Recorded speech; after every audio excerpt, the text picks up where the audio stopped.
दोस्तों, किसी इंसान के दिल तक पहुंचने का आसान तरीका यह है कि उस इंसान को हंसाना। दोस्तों, आज की इस वीडियो के अंदर हम आपको बताएंगे दुनिया के मशहूर तरीन शख्स जिसने लोगों को हंसा कर अपना फ़ैन बना लिया।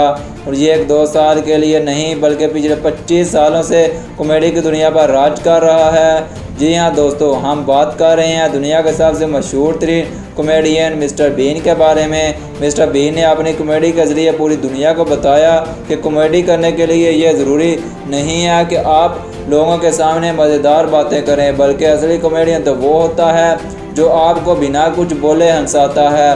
मिस्टर बीन को तो आप जानते होंगे, ये इंसान जो बहुत ही फनी और बेवकूफ़ होने की एक्टिंग करता है, वो रियल लाइफ में बिल्कुल ऐसा नहीं था। मिस्टर बीन ने न्यूकास्टल यूनिवर्सिटी से इलेक्ट्रिकल इंजीनियर की ग्रेजुएट की।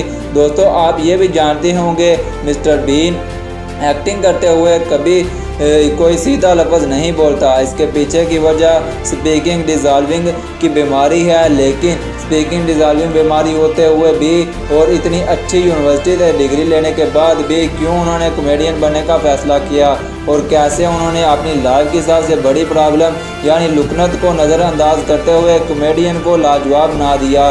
लेकिन अब वो कहाँ है कि सारा कुछ हम आपको आज की वीडियो में बताएंगे। पर मज़ीद वीडियो में आगे बढ़ने से पहले हमारे चैनल समी टीवी को सब्सक्राइब कर दें। रोवान एटकिंसन, जिन्हें हम मिस्टर बीन के नाम से जानते हैं, 6 जनवरी 1955 को इंग्लैंड की एक सिटी में गरीब घराने में पैदा हुए और उनकी माँ एक हाउसवाइफ थी और उनके फादर एक किसान थे। मिस्टर बीन बचपन से ही अपने दोस्तों को हंसाया करते थे और मिस्टर बीन पढ़ाई में भी बहुत ज़हीन थे और ऑक्सफोर्ड की क्वीन यूनिवर्सिटी से मास्टर की डिग्री हासिल की।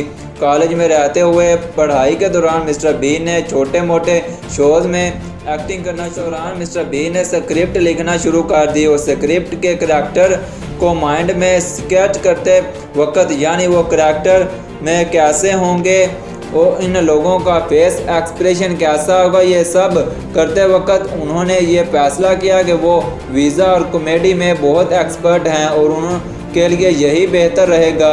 यूँ उनके अंदर सेल्फ कॉन्फिडेंस बढ़ने लगा। अगर वो वीज़ा और कॉमेडी में कोशिश करें तो ज़रूर कुछ बड़ा कर देंगे और इस ख्याल से उन्होंने कॉलेज लाइफ से ही कई टीवी शोज़ में हिस्सा लेना शुरू कर दिया। लेकिन रुक कर बोलने की वजह से उन्हें हर बार टीवी शो से रिजेक्ट कर दिया।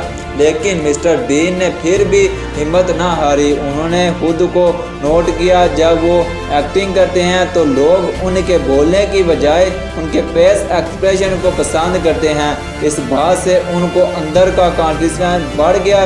एक बार फिर उन्होंने टीवी शो के लिए अप्लाई करना शुरू कर दिया, लेकिन इस बार भी ये खूबसूरत चेहरा और एक मजबूत पार्टी ना होने की वजह से वो रिजेक्ट हो गए। लेकिन दोस्तों, मिस्टर बीन कोई आम आदमी नहीं थे और ये सब होने के बावजूद हिम्मत नहीं हारे, इसलिए वो कभी भी अपने गोल को हासिल करने के लिए पीछे नहीं हटे और मेहनत करते रहे।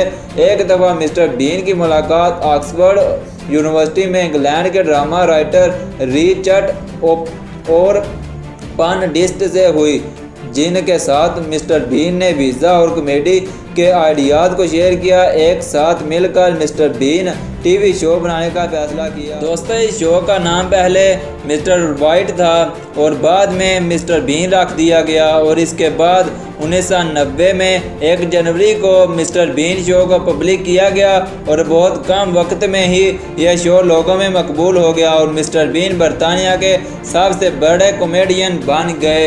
इस दौरान मिस्टर बीन ने इंग्लिश फिल्म दी विशेज़ में भी काम किया और इसके बाद साल 1994 में एक फिल्म फॉर वेडन में भी काम किया। उस साल 1995 से 2003 के दौरान उन्होंने Rat Race, Johnny English, Scooby Doo और लव एक्चुअली जैसी सुपरहिट फिल्म और इसके बाद उन्होंने 2011 में James Bond parody Johnny English की मूवी में भी काम किया। और अगर उनकी पर्सनल लाइफ की बात करें तो मिस्टर बीन ने 1990 में BBC न्यूज़ की आर्टिस्ट सैंड्रा शास्त्री के साथ शादी की और उनके 2 बच्चे भी लिली और बनजून हैं। और 2014 में सैंड्रा सास्टी और मिस्टर बीन की डिवोर्स हो गई और 2015 में लुइस वुड के साथ शादी की और अब 65 साल की उम्र में कॉमेडी की दुनिया को छोड़ चुके हैं। दोस्तों, अगर आप इस वीडियो से थोड़े से भी मोटिवेट हुए हैं तो इस वीडियो को लाइक करें, चैनल समीक टीवी को लाजमी सब्सक्राइब करें। दोस्तों, मिलते हैं जल्दी एक नई वीडियो के साथ। तब तक के लिए अपना बहुत बहुत ख्याल रखिएगा। अल्लाह हाफिज़।